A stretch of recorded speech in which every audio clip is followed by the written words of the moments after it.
work-life balance. Now, to start off, we have to address a very strong misconception that exists within many Muslim communities. Unfortunately, there is this notion that being a pious individual, in order to be a pious individual, and inshallah tomorrow night, the topic of discussion will be Imam Ali's, peace be upon him, sermon of the pious and Najib al-Awwal. In which he details who are the true pious ones. And inshallah, we will all be among the pious. But when we think of someone who's pious, what's the first image that appears in our mind? We think of an old man or woman, right? Sitting in a chair with the masbah in their hands.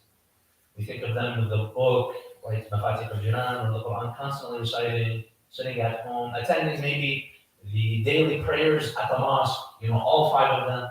That's when we think of someone pious, right? That's probably the first image that comes to us. And many of us have a misconception that there is an incompatibility between being religious, being pious, Islam, and having a successful career, working hard. These two do not mesh up. They're like oil and water. You can't mix them. If you want to be a pious person, you have to have a simple life. Wal hal, and the exact opposite is what you find in the Quran and in the narrations of the Hadith. You find Allah subhanahu wa ta'ala in the Holy Quran in Surah Al-Jum'ah. What does he state? Ya ayyuha alladhina amanu idha nudiya lis-salati min yawm al-jum'ah fas'aw ila dhikrillahi wa dharu al-bay'. He says, "O you who believe, if the call of the Friday prayer is upon you, leave your work and then what? Go to the prayer." So yes, definitely prayer and the acts of worship, the ibadat, are an essential part of our faith. وَمَا خَلَقْتُ الْجِنَّ وَالْإِنسَ إِلَّا لِيَعْبُدُونِ. Allah says, I have not created the human, mankind, and womankind, and the jinn except for their worship. However, what's the next ayah? فَإِذَا قُضِيَتِ الصَّلَاةُ فَانْتَشِرُوا فِي الْأَرْضِ وَابْتَغُوا مِنْ فَضْلِ اللَّهِ وَاذْكُرُوا اللَّهَ كَثِيرًا لَعَلَّكُمْ تُفْلِحُونَ. And after the salah is finished, what do? Stick around for another hour or 2 or 3 and recite some ziyarah, recite some dua. Yes, that's recommended. But what does this verse say? After the Friday prayer is done, leave the masjid and go. وَابْتَغُوا مِنْ فَضْلِ اللَّهِ. Go work, go do business, go seek the sustenance of Allah.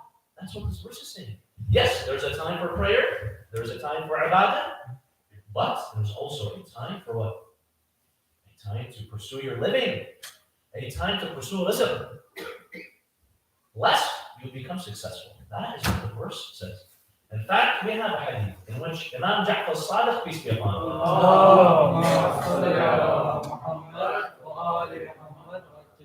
he narrates from his grandfather, Rasulullah sallallahu alayhi wa sallam. طلب الكسب فريضة بعد الفريضة. طلب الكسب is seeking your sustenance, basically working. طلب الكسب is an obligation after the obligation. What does that mean? The fariḍah that is being referred to here is prayer. That the second obligation right after prayer, and what is prayer? As-salatu amud ad-din. Right? If prayer is accepted, all your amal are accepted. But if your prayer is rejected, all your prayers are rejected. All your amal. Prayer is the pillar of faith. So prayer is the number one obligation. The second obligation after prayer is seeking your sustenance. So in fact, working, being successful is part and parcel of our faith. You find there is another hadith with even stronger language from Imam Muhammad al-Baqir, peace be upon him.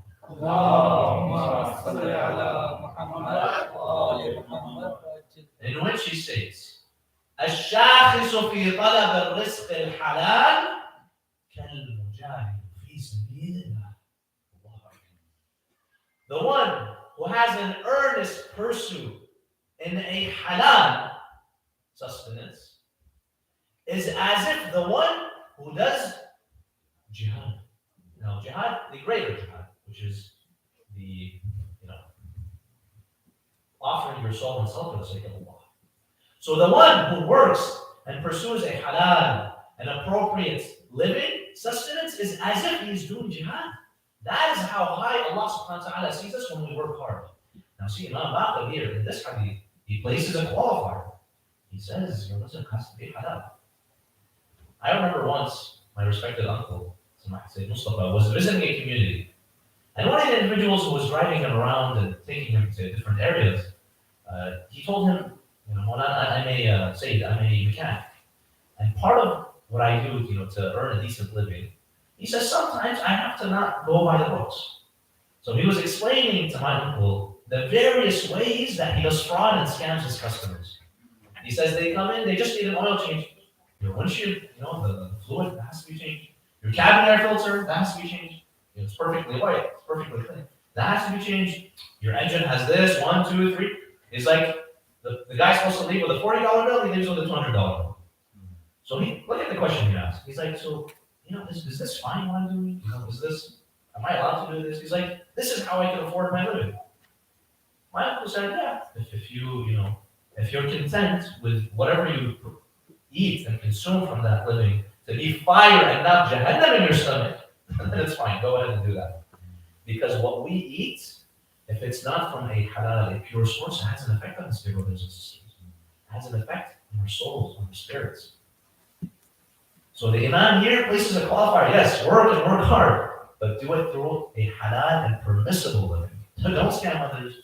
Be honest, transparent with others. And alhamdulillah, especially here in this country, there are so many opportunities and avenues and careers in which you can engage in a lawful living, whether through business, whether through the multitude of careers that are out there. So there is no need in which to engage in unlawful living.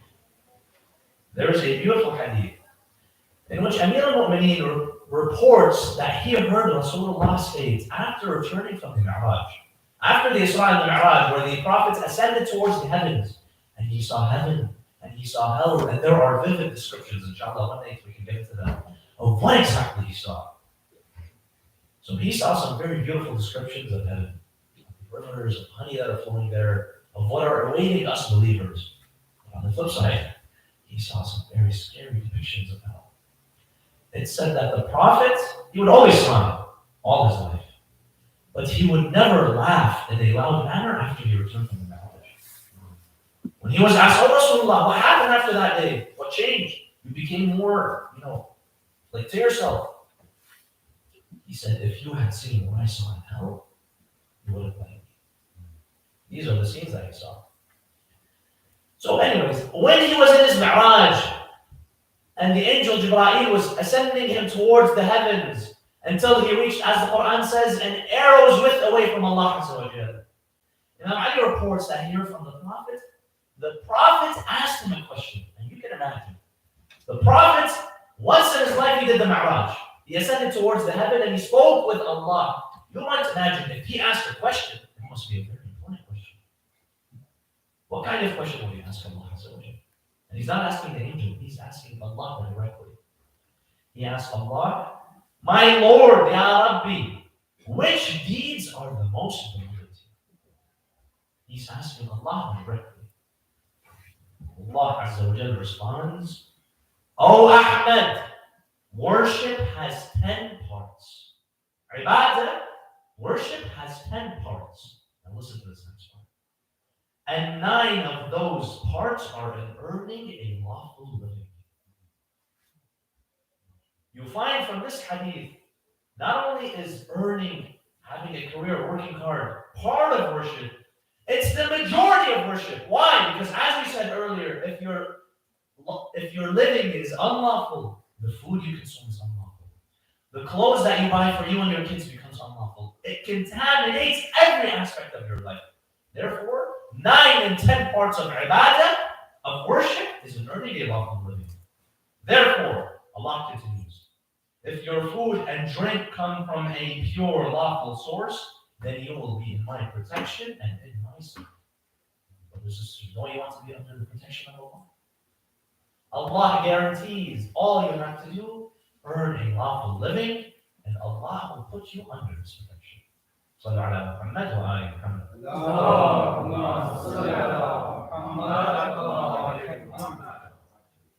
Unfortunately, in many of our home countries, we have a crisis of unemployment. You find it, especially in some Arab countries, you go walk in the streets, The cafes where they play the FIFA sports and soccer sports are filled with young people. Because what? They're not working. Islam, for a young person who is able to work, unemployment is not acceptable, unless there are valid reasons. The default is you should always strive to work. Some people might say, but what if at my point in life, the only work opportunities are not CEO or head of a company, it's maybe something that's considered by society as a less position. Is that something that Islam would also recommend me to do? Some people might look down upon, for example, working at a gas station or being a janitor. Ali ibn Abi Hamza, one of the companions of Imam Musa al-Kadhim, peace be upon him. He says, one day I went to the house of Imam Musa al-Kadhim. He says, I went inside, I couldn't find him. I asked the servants, where is the Imam? They said he's outside. He's outside in the gardens. So he went outside. Now perhaps in his mind he was expecting the Imam to be lying down sunbathing. I'm not sure what he was expecting. But he saw a few servants working the garden, tending to the crops, and he saw right by them Imam Musa al-Kadhim, soiled from the dirt, working with them. He was shocked. He went to him and said, Sayyidi wa Mawlai, what are you doing? This is not befitting of you. Why are you have servants and people who work for you. Why are you doing this? Imam Musa al-Kadhim said, Allah loves this sight of me. When I'm drenched in my sweat, toiled because of the dirt and soil, this is the sight in which Allah loves to see me. And this is the kind of work that I love to engage in. So dear brothers and sisters, there's no such thing as a low job. Maybe in society some jobs are seen as having a higher status or a lower status, but in the eyes of Allah, there's no such thing. As long as, two conditions, you are working in a lawful manner, you're not scamming anyone, you're not cheating anyone, you're not working with wine or alcohol or other things that are impermissible. And as long as you're putting that money to proper use, spending on yourself in a halal way, spending upon your family, even engaging in simple luxuries, there's nothing wrong with that. As long as these two conditions are observed, you can engage in any kind of business, any kind of trade.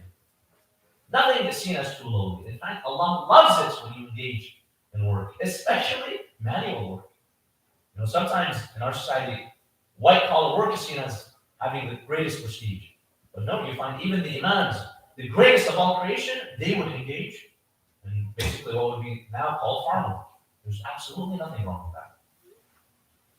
There's a hadith from the Ahlul Bayt that says, one who eats from the work of his hand, meaning either you work at a farm and you eat, or the metaphorical greater meaning is you don't abuse or exploit people. You actually work hard, you don't scam people. From your hard-earned efforts, you use that money to eat, to drink, to provide for your family.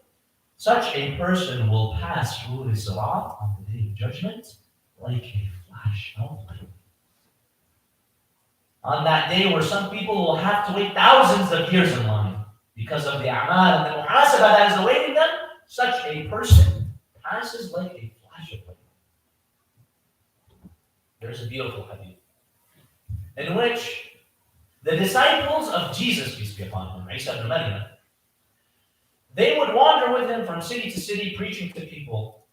And now the disciples, because they left their occupations and they wanted to be with this great prophet, whenever they were in a valley and they were thirsty, they would tell him, "O Prophet of Allah, we are thirsty."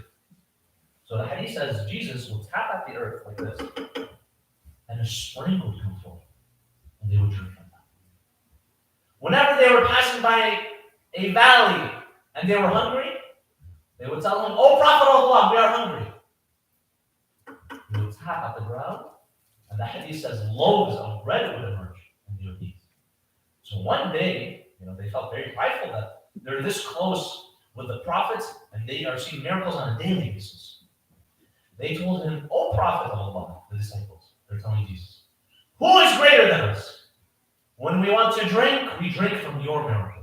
When we want to eat, we eat from your miracle. And we are always accompanying you, the Prophet of Allah. Who is greater than us?" What was the response of Jesus? He said, "Yes, there's someone that's greater than me." So they were confused. They're like, you're Rasulullah, one of the Ulul Azam, and we're your disciples. There's someone greater than us? They became curious. We'd like to meet him. Who's someone like that? He said, the one who eats from the hard work of his hands is greater than him. Look at the sha'n, the maqam, the position Allah has for one who engages in work. It's absolutely acceptable to engage in work. The hadith says from that day on, never again did they ask Isa for water or for food. They always engaged in manual work. One of them, he went back to being a fisherman. The other, a carpenter, and so on. From that day henceforth, they always wanted to work from their own hands. There's a hadith from Rasulullah that states, when Adam, peace be upon him, descended from the heavens, the first injunction from Allah towards Adam is cultivate the land with your own hands. Even Prophet Adam, the first thing he did was started working. Right? He was on the grind from day one.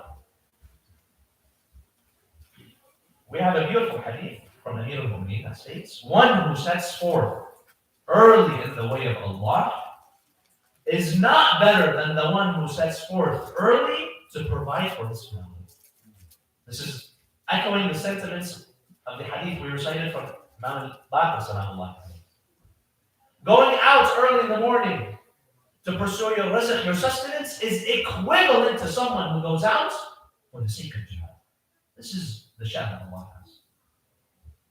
Another hadith from Amir al-Mu'mineen states, when you finish your morning prayer, he says, go and seek your sustenance early. Wake up early, immediately after morning prayer, go and seek your sustenance. That's the best time. And you find many studies have shown that many of the top millionaires here in the United States, including Richard Branson, Tim Cook, Jeff Bezos, Jack Dorsey, I think retired, right? Many of these wake up before 6 a.m. Now, I don't know if they pray Fajr, but they do the second part. They go and seek their sustenance. So you find there's almost a correlation between waking up early, getting ready for the day, seeking your sustenance, and the Amir equates that with what? A high position with Allah Azza wa Jalla. Now, at the same time, going back to our original question of the lady who was in that dilemma of work-life balance. Work is important. That's established. No one can argue that, no, I'm not going to work. I'm just going to sit all day and engage in ibadah. You're being foolish because ibadah itself, 90 parts of it is work. So if you want to engage in ibadah, you have to work. There's no going around it. At the same time, you have to look at it from both perspectives. You need to have a balance. Life isn't all work. You have to have quality time with your family. You need to have time to rest. There's a story of the son of an executive at a very large corporation. This son, his father was always busy at work because he's a high-level executive. He's always at work. He leaves in the morning. He comes back late at night. He barely sees his kids. So this son, he was yearning for attention. He wanted some, quality time. And my dear brothers and sisters, sometimes we do spend time with our family, but it's not quality time. When we're all seated in the living room and everyone's on their phone on WhatsApp and the TV's on, and then we head home and sleep, that's not called quality time. Especially your parents. You have to learn to initiate that quality time with your children and start when they're young. Ask them how their day is. Have a meaningful connection. That's what quality time is. Not just sitting together, everyone on their phones and devices, and then you head up. So this son, he was yearning for that kind of attention. So one day he asked his dad, he's like, Dad, if you don't mind me asking, how much money do you make per hour? He's like, I don't know, I'm salaried. He's like, well, if you had to guess. So he thought about it. He's like, around $200. That's how much I make per hour. He's like, okay. That goes to work. Next day in the morning, he wakes up, he finds a note on the kitchen countertop. There's two $100 bills in the note. What's inside the note? He says, Dad, this is $200. Can I have an hour of your time today? So he felt really bad. He didn't go to work that day, and he actually, for the first time, spent some quality time with his family. So yes, while work is important, spending time with your family is important. Why do we work? other than to provide for our family, right? You work, you have a halal rizq so that your income and all that you consume is pure, but you use that money so that what? To have a good time with your family. There are people who own mansions in Lake Como and different areas, but they never have time to go there. What's the point in owning all this and making all that extra money when it's not benefiting you? So there needs to be a balance between working hard and spending time with your family, spending time on yourself. Every now and then going on a vacation, nothing wrong with that. They say Bill Gates, when he started his company, for 16 years, he didn't take a vacation. Now, mashallah, yes, he's successful now, but what's the point? What's the point of working so hard when you're not going to benefit? When you don't see your kids, when you don't have a vacation, when you don't relax. So it's very important to have this balance. And this balance, this golden mean, is beautifully enumerated in the following hadith from Amir al-Mu'minin sallallahu alayhi wa sallam.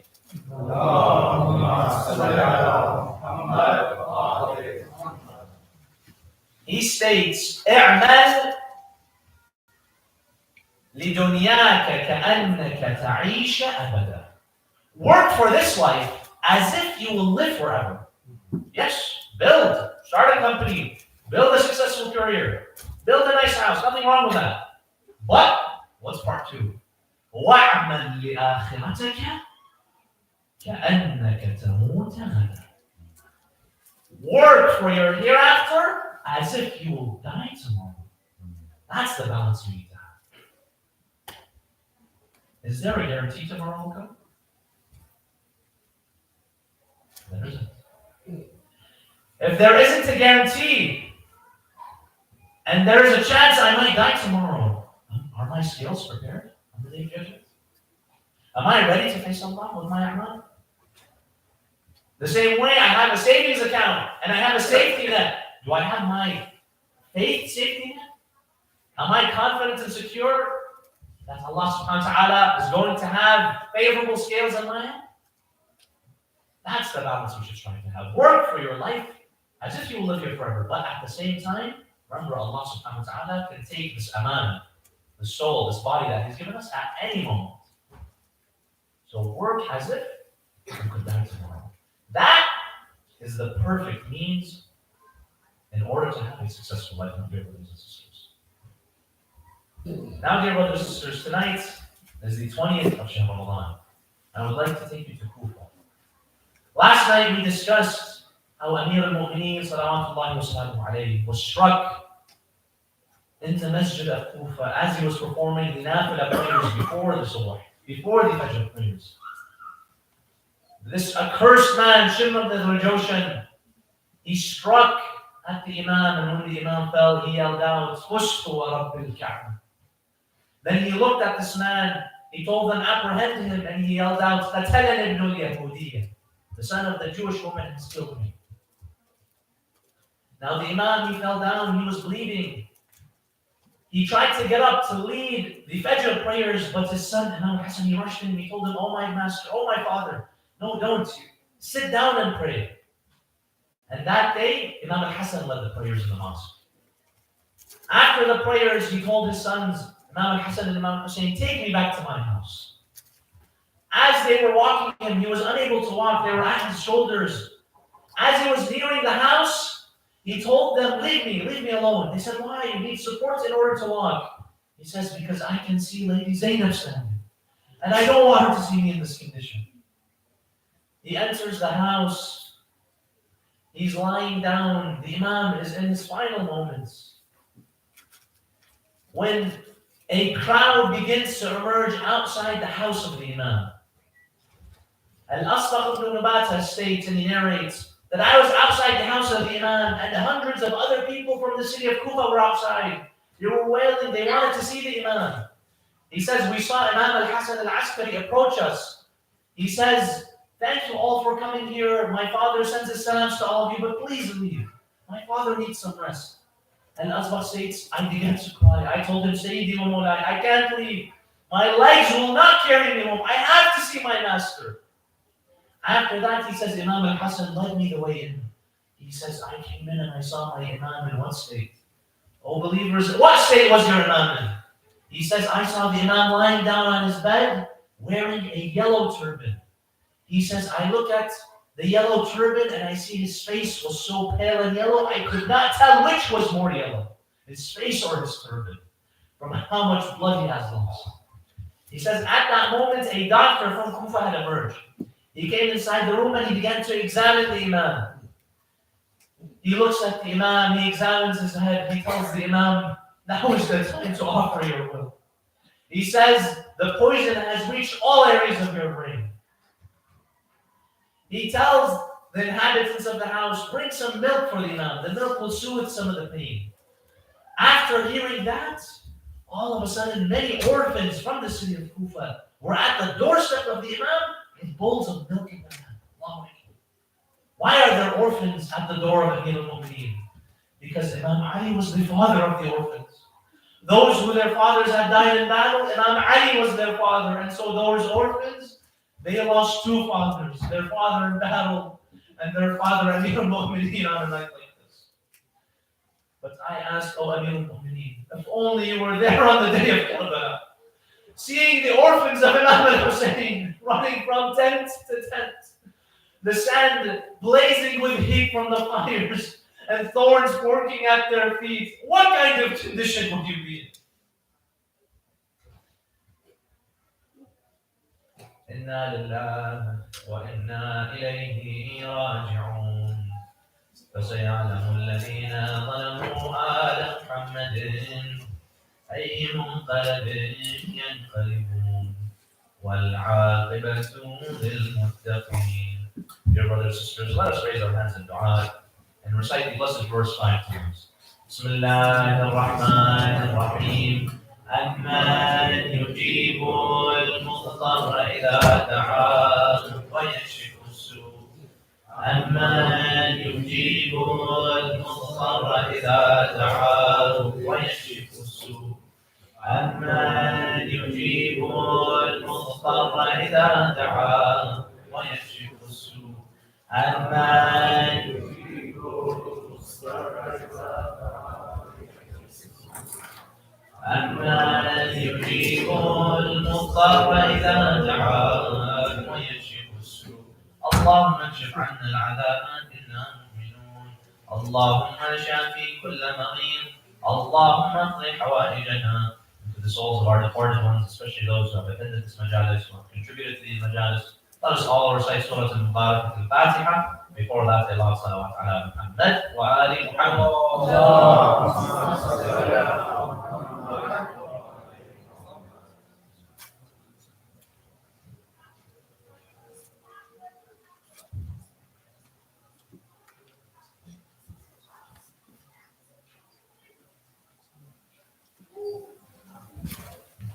Yeah,